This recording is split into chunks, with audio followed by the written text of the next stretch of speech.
Well, hey guys, hello and welcome to Niti Siksha, and this is Mihir Thakur, and today we are going to discuss a very important topic, that is features of Indian Constitution taken from other countries. देखो ये topics जो है, ये जो topic है, ये काफ़ी ज़्यादा इग्नोर करा जाता है स्टूडेंट्स के द्वारा। स्टूडेंट्स जो है काफ़ी ध्यान इस पे देते नहीं हैं, लेकिन क्वेश्चन यहाँ से काफ़ी पूछी जाती है। जैसे कि हम लोगों ने अपने कॉन्स्टिट्यूशन में फंडामेंटल राइट को किस कंट्री से लिया, जैसे कि डीपीएसबी को कहाँ से लिया, है ना, पार्लियामेंट्री फॉर्म ऑफ गवर्नमेंट कहाँ से लिया, और काफ़ी सारी ऐसी चीज़ें हैं जैसे प्रीरोगेटिव रिट्स हम लोगों ने कहाँ से लिया, प्रीरोगेटिव रिट्स का क्या मतलब होता है। इन सभी चीज़ों पे आज के वीडियो में लोग डिस्कस करने वाले हैं और देखेंगे कि जो जितने भी फीचर्स हमारे कॉन्स्टिट्यूशन ऑफ इंडिया के अंदर में हैं, उन सभी फीचर्स को हम लोगों ने किस किस कंट्री से अडॉप्ट किया है, किस कंट्री से लिया है। तो चैनल को सब्सक्राइब कर लो, वीडियो शुरू करने से पहले बेल आइकन को प्रेस कर लो। और भी हमारे चैनल पे बहुत सारे वीडियोस हैं, इस वीडियोस के बाद आप वहाँ पे जा करके उन सभी कोर्सेज को भी विजिट करो एक बार। तो शुरू करते हैं आज के वीडियो को। So let's begin.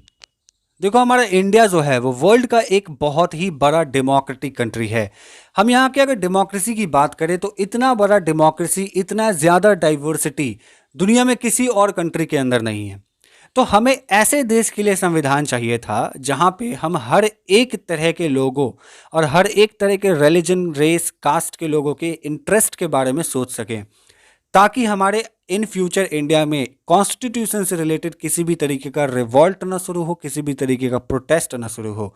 काफ़ी सारे ऐसे कंट्रीज़ की न्यूज़ आप लोगों ने देखी होगी कि कई बार वहाँ पे कॉन्स्टिट्यूशन को बदलने की मांग करी जाती है, कॉन्स्टिट्यूशन को हटाने की मांग करी जाती है, कई कंट्रियों में तो डेमोक्रेसी की भी मांग करी जाती है। तो जब हमारा कॉन्स्टिट्यूशन बन रहा था तब हमारे कॉन्स्टिट्यूशन मेकर्स, जितने भी फ्रेमर्स थे, उन सभी ने ये डिसाइड किया कि हम अपने कॉन्स्टिट्यूशन को ऐसा बनाएंगे कि हमारे कंट्री के अंदर में हर तरह के लोगों की जितनी भी डाइवर्सिटी है, उन सभी के इंटरेस्ट के बारे में हम लोग बात कर रहे होंगे, सभी के इंटरेस्ट को हम लोग प्रोटेक्ट कर रहे होंगे। ठीक है, तो उसके बाद कंट्री में जितने भी कॉन्स्टिट्यूशन फ्रेमर्स थे, उन सभी ने दुनिया की तरह तरह की कॉन्स्टिट्यूशंस को रिवाइज किया, बहुत सारे कॉन्स्टिट्यूशंस को पढ़ा। कहा जाता है कि टोटल 80 से भी ज़्यादा कॉन्स्टिट्यूशन हम लोगों ने रिवाइज करी, पढ़ी, और उन सभी कॉन्स्टिट्यूशंस की गलतियों से, उन सभी कॉन्स्टिट्यूशंस की अच्छाइयों से हम लोगों ने सीखा, और जो जो चीज़ उनमें हमें अच्छी लगी, जो जो चीज़ हमें लगी कि ये चीज़ हमारे कॉन्स्टिट्यूशन में डालेंगे तो हमारी कंट्री को ये चीज़ फ़ायदा पहुँचाएगी, हम लोगों ने उन चीज़ों को बिल्कुल लिया। और उसके बाद हमारा कॉन्स्टिट्यूशन इतना सक्सेसफुल हो गया कि हम कह सकते हैं कि दुनिया की सबसे ज़्यादा डाइवर्स डेमोक्रेसी और सबसे ज़्यादा डाइवर्स डेमोग्राफिक वाली कंट्री, और आज जहाँ पे वर्ल्ड की सबसे बड़ी डेमोक्रेसी है, वहाँ पे भी हमारा एक कॉन्स्टिट्यूशन आज भी उतना ही कारगर है जितना वो जिस वक्त बना था, उतना उस वक्त था, और आने वाले फ्यूचर में भी उतना ही होगा, क्योंकि ये बना ही इतना खूबसूरत तरीके से है। कॉन्स्टिट्यूशन के आर्टिकल्स के बारे में आप जरा भी इंटरेस्ट रखते हो, हमारे चैनल पे एक सीरीज आ चुकी है जिसमें हम लोगों ने काफ़ी सारे कॉन्स्टिट्यूशन के आर्टिकल्स को डिस्कस किया है, और कॉन्स्टिट्यूशन ऑफ इंडिया के रिलेटेड काफ़ी सारे कोर्सेज भी उस पर लॉन्च करी हुई है। डिस्क्रिप्शन में प्लेलिस्ट है, जाकर के आप देख सकते हो। कॉन्स्टिट्यूशन से बहुत सारी चीज़ें आपको सीखने को मिलेंगी। आज की वीडियो में सबसे पहले हम लोग बात करेंगे ब्रिटेन की, और देखेंगे कि ब्रिटेन से हम लोगों ने क्या क्या अपने कॉन्स्टिट्यूशन में लिया है। ठीक है, तो सबसे पहले ब्रिटेन से जो हम लोगों ने लिया वो लिया पार्लियामेंट्री फॉर्म ऑफ गवर्नमेंट। अब देखो पार्लियामेंट्री फॉर्म ऑफ गवर्नमेंट क्या होता है कि हमारे देश के अंदर में पार्लियामेंट है, ठीक है, लेकिन यूएस में अगर हम देखेंगे तो वहाँ पर प्रेसिडेंशियल फॉर्म ऑफ गवर्नमेंट है। ठीक है, तो वैसे ही पार्लियामेंट जहाँ पे होगी, प्राइम मिनिस्टर जहाँ पे होंगे, वो हो गया पार्लियामेंट्री फॉर्म ऑफ गवर्नमेंट। उसके बाद हम लोगों ने लिया लेजिस्लेटिव प्रोसीजर।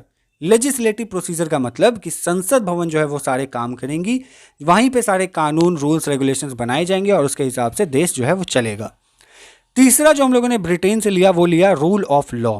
ठीक है, रूल ऑफ लॉ क्या है? देखो ये आर्टिकल 14 जब आप हमारे फंडामेंटल राइट्स का पढ़ोगे तो आर्टिकल 14 में बात करी गई है equality before law and equal protection of law की। ठीक है, तो ये जो बात है, ये रूल ऑफ लॉ के नाम से डिफाइन करा गया है यूनाइटेड किंगडम के कॉन्स्टिट्यूशन में। देखो यहाँ पे एक चीज़ बहुत ही ट्विस्ट है कि जो रूल ऑफ लॉ है, ये डॉक्ट्रिन दुनिया में सबसे पहली बार कॉइन किया गया था एवी डाइसी के द्वारा। ठीक है, लेकिन रूल ऑफ लॉ में दो कंसेप्ट है, एक है इक्वालिटी बिफोर लॉ और दूसरा है इक्वल प्रोटेक्शन ऑफ लॉ।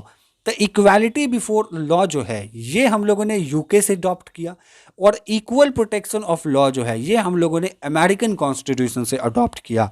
और इक्वालिटी बिफोर ऑफ लॉ जो है इसी को हम रूल ऑफ लॉ कहते हैं, जो कि एवी डाइसी के द्वारा यूनाइटेड किंगडम में इसको कॉइन किया गया था। और यूनाइटेड किंगडम की कॉन्स्टिट्यूशन में रूल ऑफ लॉ को रखा गया है, वहाँ पे भी equality before of law and equal protection of law का कंसेप्ट चलता है। तो ये चीज़ों को हम लोगों ने लिया है। आर्टिकल में भी हम लोगों ने डिस्कस किया हुआ है बहुत ही डिटेल्स में, डिस्क्रिप्शन में सारे लिस्ट हैं, आपको बिल्कुल घबराने की ज़रूरत नहीं है। कहीं पे भी कोई दिक्कत लगे आप डिस्क्रिप्शन में जाओ, कॉन्स्टिट्यूशन के एक सीरीज़ में जाओ, वीडियोस देखो, समझ में आ जाएंगी सारी चीज़ें। उसके बाद हम लोग बात करते हैं सिंगल सिटीजनशिप की। सिंगल सिटीजनशिप क्या होता है? सिंगल सिटीजनशिप भी हम लोगों ने ब्रिटेन से लिया। इसमें हम लोग बात करते हैं कि जो इंडिया के अंदर सिटीजन होंगे, जो लोग होंगे वो एक होंगे, उनका सिटीजन ही एक होगा, नागरिकता उनको एक मिलेगी। अब आप कहोगे कि हर कंट्री में तो एक ही होती है, ऐसा थोड़ी कि 2 3 4 5 होगी, नहीं।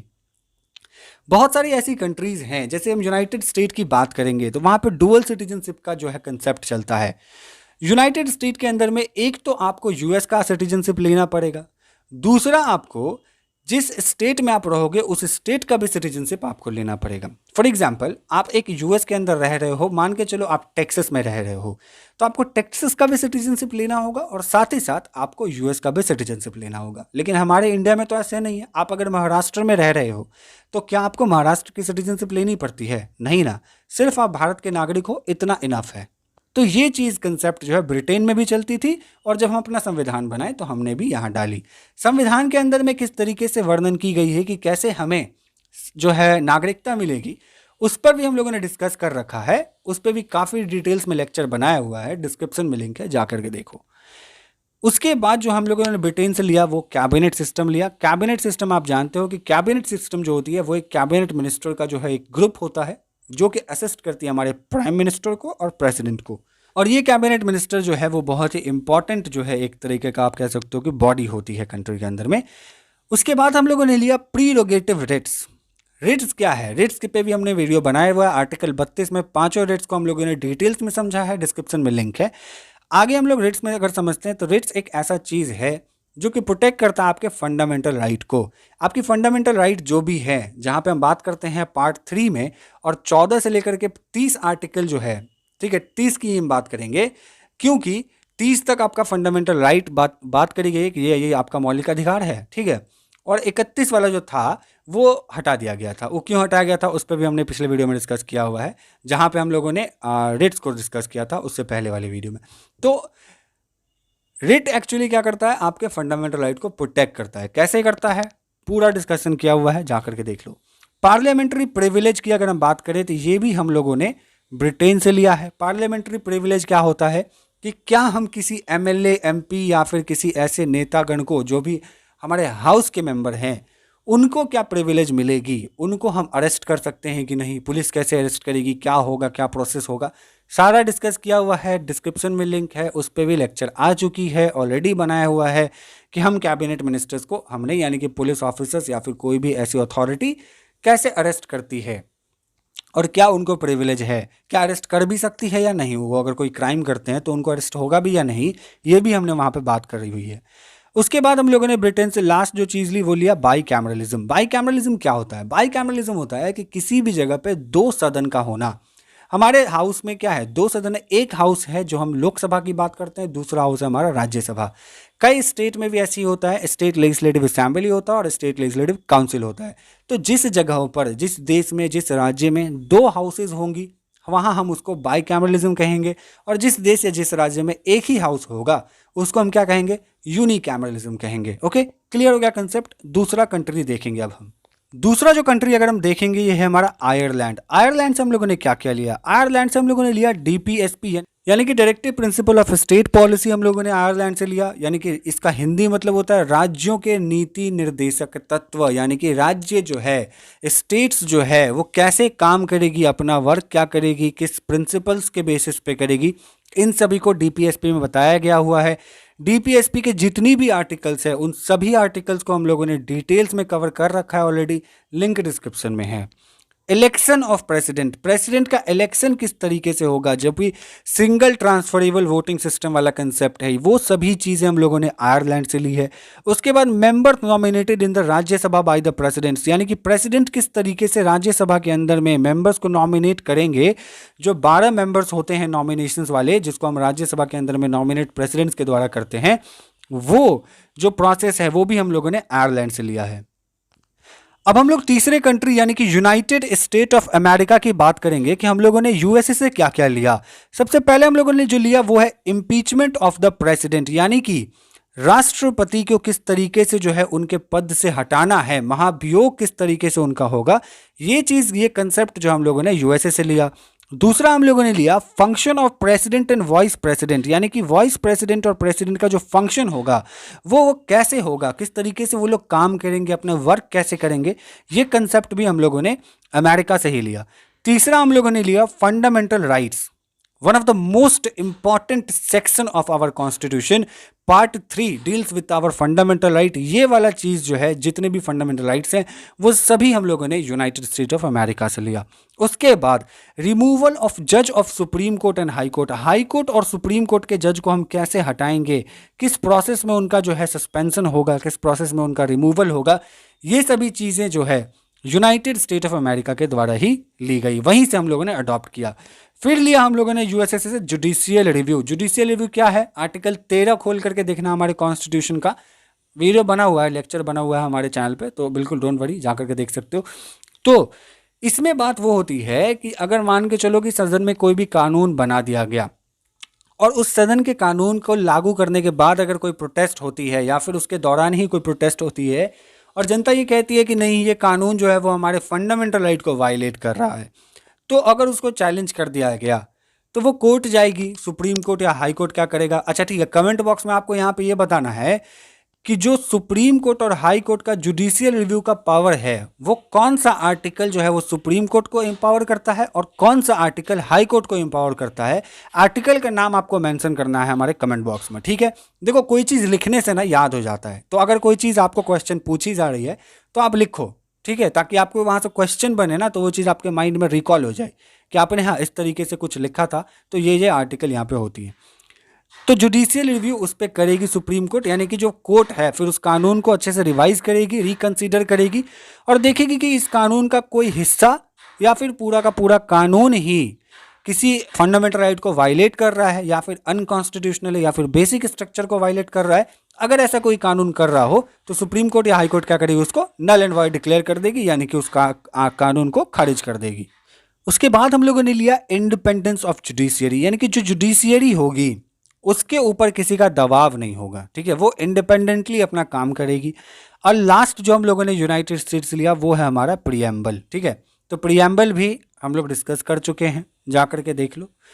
तो प्रीएम्बल जो हम लोगों ने लिया है वो भी हम लोगों ने यूनाइटेड स्टेट ऑफ अमेरिका से लिया। और हाँ, प्रीएम्बल का जो लेक्चर हमारे चैनल पे वो ऐसे नहीं है कि प्रीएम्बल हम लोगों ने बस पढ़ लिया हो, उस पर काफ़ी डिटेल्ड लेक्चर है। एक्चुअली 2 पार्ट में हम लोगों ने प्रीएम्बल को बनाया है, जिस पे हम लोगों ने उससे रिलेटेड काफ़ी केस स्टडीज़ देखी है, उसके हिस्टोरिकल बैकग्राउंड्स को देखा है और चीज़ों को समझने की कोशिश करी है कि एक एक वर्ड का मतलब जाना है, डेफिनेशन जाना है कि अगर इकोनॉमिक जस्टिस की बात हो रही है, सोशल जस्टिस की बात हो रही है, तो हम लोगों ने कहाँ से उस प्रिंसिपल को लिया, क्या मतलब होता है एक्चुअली उसका, क्या क्या अमेंडमेंट से कौन कौन से नए नए ऐड जोड़े गए हमारे प्रीएम्बल में, इन सभी को डिस्कस किया है। लिंक डिस्क्रिप्शन में जाकर के देख लो। नेक्स्ट है हमारा कनाडा। देखो, कनाडा से हम लोगों ने क्या क्या लिया। सबसे पहले कनाडा से हम लोगों ने लिया centrifugal form of federalism where centre is more powerful than states. Okay, हमारे इंडिया में यही चल रहा है कि जो सेंटर है वो क्या है, थोड़ा पावरफुल है स्टेट से ज़्यादा। देखो, हमारे इंडिया में सब्जेक्ट्स डिवाइड हैं, सेंटर लिस्ट यानी कि यूनियन लिस्ट, स्टेट लिस्ट और कंकरेंट लिस्ट। ये तीनों लिस्ट में पावर्स जो है वो डिवाइड कर दी गई है, सभी को दे दिया गया है, लेकिन फिर भी सेंटर क्या है, पावरफुल है। अगर सेंटर चाहेगी तो किसी स्टेट लिस्ट पे भी कानून बना सकती है ना। अगर सेंटर चाहेगी तो किसी स्टेट लिस्ट के ओवर रूल भी कर सकती है। तो ऐसा पावर क्या है, सेंटर के पास है, पार्लियामेंट के पास है। यही सेम कंसेप्ट कनाडा में चलता है, ठीक है।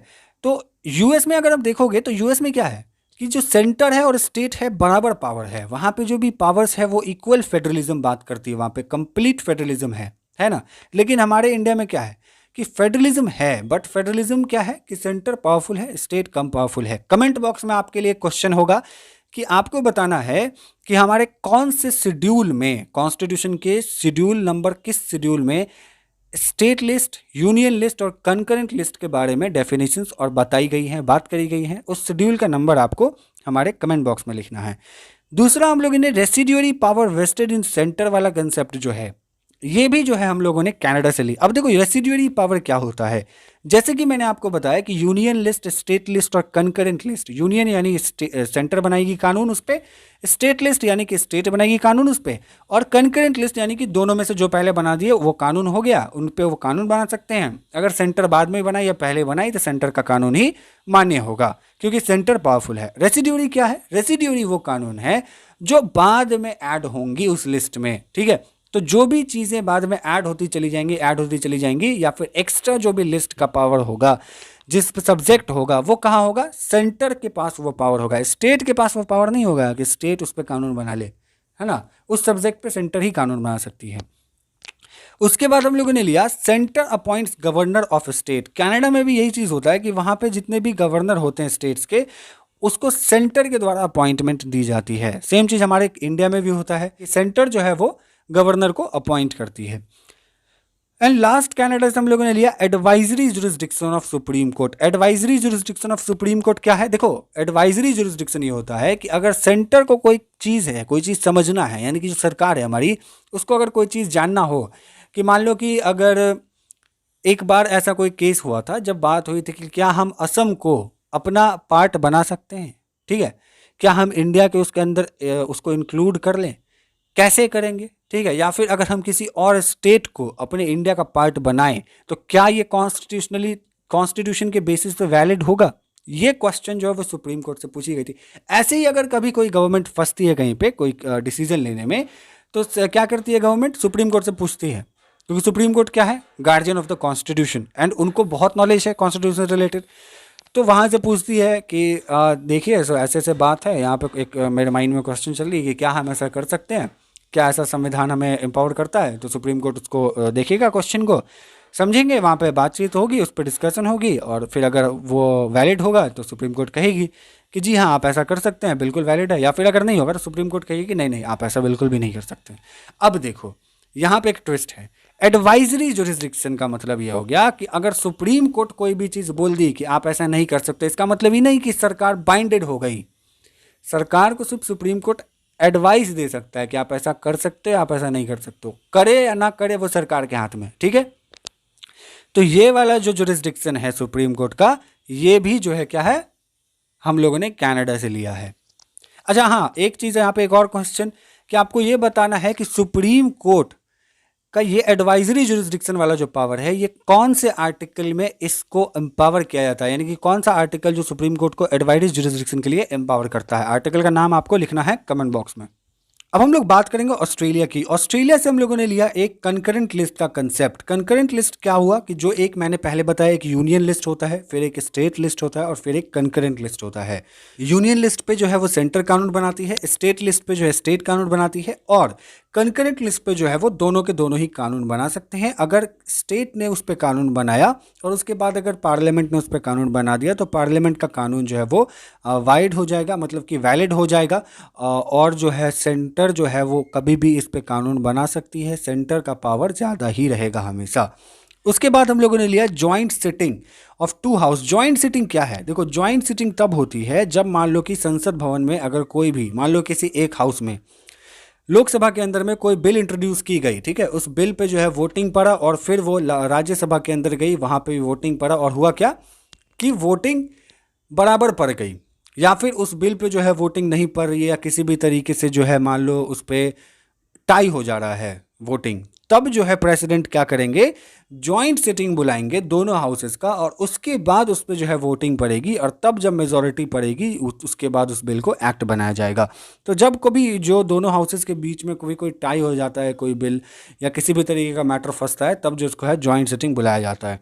और उसके बाद free of trade and commerce, यानी कि आप देख सकते हो कि आप इंडिया में कहीं पे भी जा कर के ट्रेड कर सकते हो, किसी भी स्टेट में आप ट्रेड कर सकते हो बिल्कुल फ्रीली, कोई दिक्कत नहीं है। तो ये भी कंसेप्ट हम लोगों ने ऑस्ट्रेलिया से लिया। ओके, अब हम लोग बात करेंगे यूएसएसआर की, है ना। यूएसएसआर यानी कि जो आज रसिया है उसको यूएसएसआर कहते हैं। उस टाइम में सोवियत संघ के नाम से इसको जाना जाता था।